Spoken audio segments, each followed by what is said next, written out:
Now, wisdom, do you feel, I've been told by a couple of people that this feels different to the past. Now, you like myself, you're old enough to see the blossoming of our teenager years, but also when we were children, the major riots in the 80s, around the country. In there was major riots in Handsworth. There was major riots in London where we just had enough, And is this something different going on right today? I would say yes.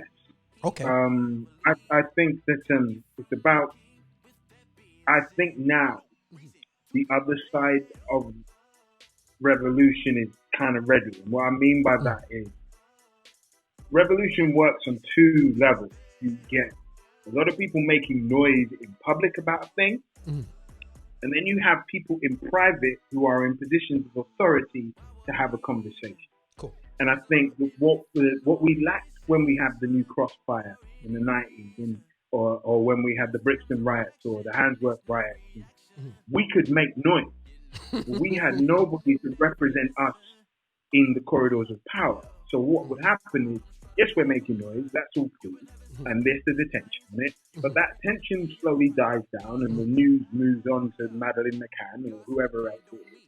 Wow. And there's nobody having a conversation in the background off the back of that with people that matter.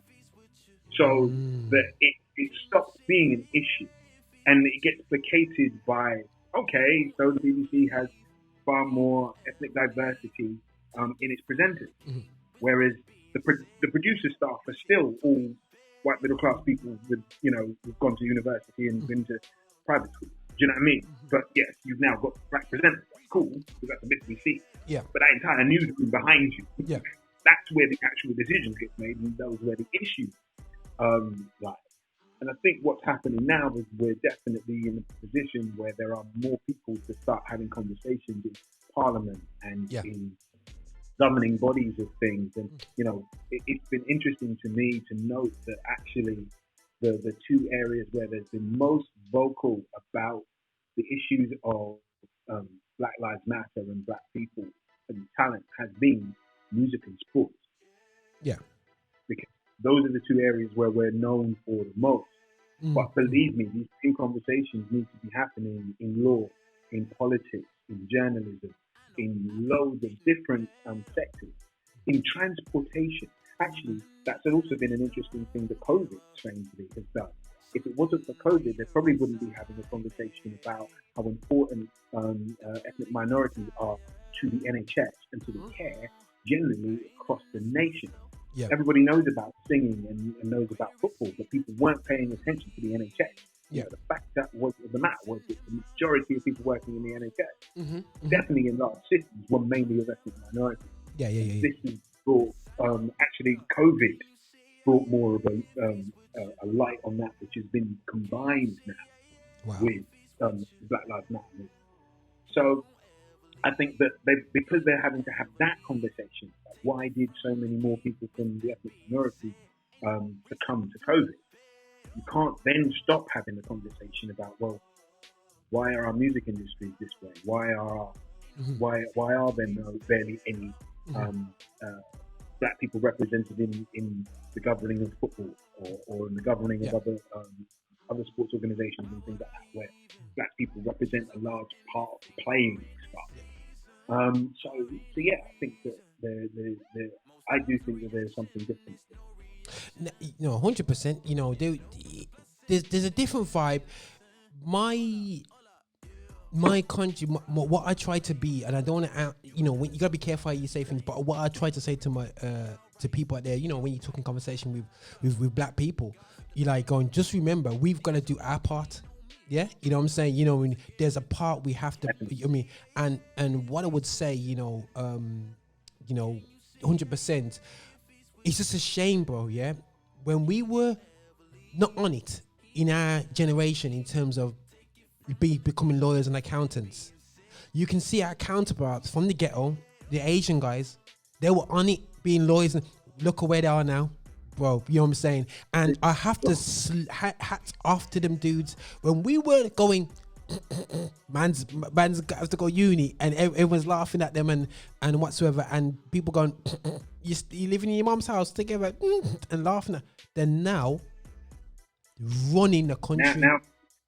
Now Pretty Patel is literally the Home Secretary. Now, like when I was growing up, and I don't mean this in any negative way, most of the corner shops I knew, everybody had a Mr. Patel. Right, all of my corner shops. That was the name that everyone, everywhere had a Mr. Patel.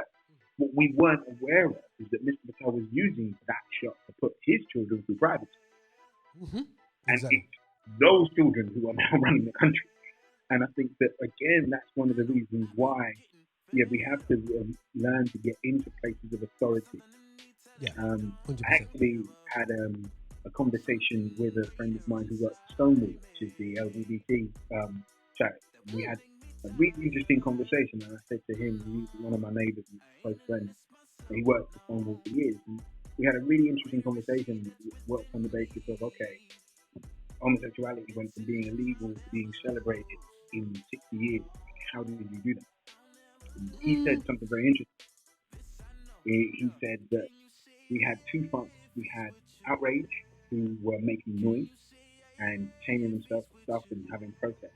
And then there was Stonewall, having private conversations with political leaders and journalists and media. And because we had those two things happening at the same time, people's attention was brought to the noise. But people's minds were changed by the sitting down and having a cup of tea. And that's where I feel the importance is now within this of and also the other factor is in that is that, and he was quite honest about the fact that they can hide in plain sight, whereas we can't. Our issue has been now for black people is, are white people taking on our struggle and fighting on our behalf? That seems to be something that's changing. See Piers Morgan. The Arsenal fan. I'm going to say that again. Piers Morgan actually fighting on the behalf of what he sees as injustice. That's a sea change. That's something. Normally you wouldn't have the right-wing media supporting this kind of movement. I think that's when people like that start seeing that there's a difference. People who think like that start thinking, oh, maybe there's a problem here. Yeah. You can have all the liberals in the world can be on your side. Okay. That will never change the mindset of the more right wing. When the right wing people start saying, nah, there's a problem here, we can see that there's a problem here. That's when we start changing. Oh, 100% massive, and you know what, bro? Like that's a very valid point. In terms of the people who are saying, okay, right, this is just in blatant, this is blatantly out there. Now,